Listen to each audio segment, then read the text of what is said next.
Au commencement du livre de Saint Jean, on trouve ce mot « arché », qu'on traduit justement par commencement, qu'on peut traduire aussi par origine, principe. André Choaki traduira par en tête, comme dans le livre de la Genèse. C'est un essai de traduction du mot Bereshit. Donc qu'est-ce qui est à l'origine? Ça, c'est un mot infiniment précieux, qui s'offre à notre méditation. Parce que notre méditation, c'est toujours la question de l'origine. En ce moment, quelle est l'origine de ma vie, de mon souffle?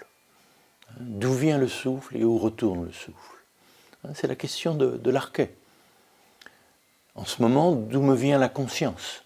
D'où me vient la pensée? Au commencement, nous dit Saint Jean, le logos. Au commencement, la conscience créatrice. Mais d'où est-ce qu'elle vient, cette conscience? Quelle est l'origine de la conscience? Et là, c'est important de nous approcher de ce silence. D'où vient la conscience? Ce silence d'où naissent les pensées et où retournent les pensées.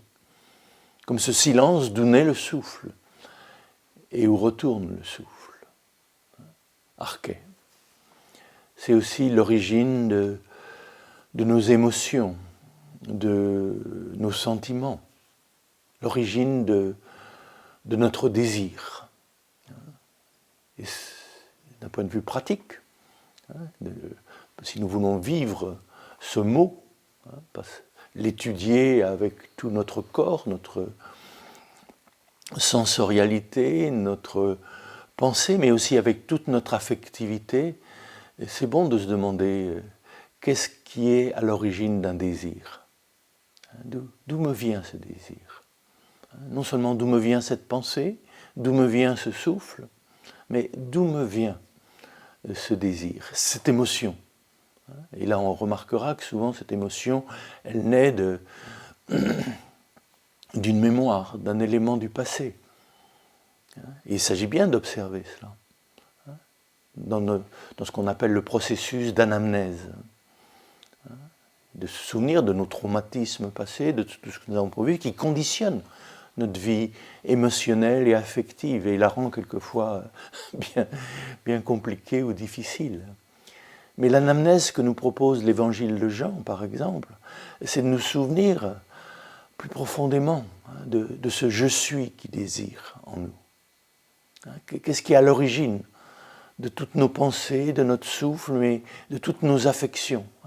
Qui aime en moi? Qui aime quand je dis « je t'aime » ? Quel est ce « je » qui dit « je suis », qui dit « je suis heureux, je suis malheureux ». Revenir sans cesse à l'origine, c'est un grand exercice.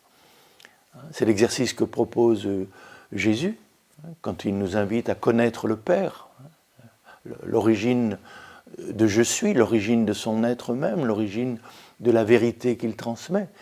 Mais c'était la question aussi que se posait un grand sage comme Ramana Maharshi. Qui suis-je? En ce moment, qu'est-ce qui est à l'origine de mon « je », de mon « je suis », de mon « je suis là », vivant, conscient, aimant? Qui est là? Arché, enarché, à l'origine. Et vous remarquerez qu'à chaque fois, quand je remonte vers la source, en amont de toutes mes pensées, de toutes mes affections, eh bien, ce que je découvre, c'est un grand silence, un infini silence, et une infinie présence qui se donne à travers mes affections, mais aussi à travers mes intuitions. D'où vient la source de l'intuition? Ça peut venir de mon inconscient personnel, de mon inconscient collectif, de mon inconscient imaginal ou de ce monde intermédiaire, mais plus profondément, au-delà de l'ange. Cette intuition peut me venir de la présence même de Dieu en moi, du théos, de cette présence du « je suis qui je suis ». Et c'est peut-être cette voix-là, cette voix d'un fin silence qu'il s'agit d'écouter. Enarche, le silence d'où naît la conscience, d'où naît la vie, d'où naît l'amour, d'où naît toutes nos intuitions les plus subtiles. C'est cette origine qu'il s'agit de connaître et d'aimer.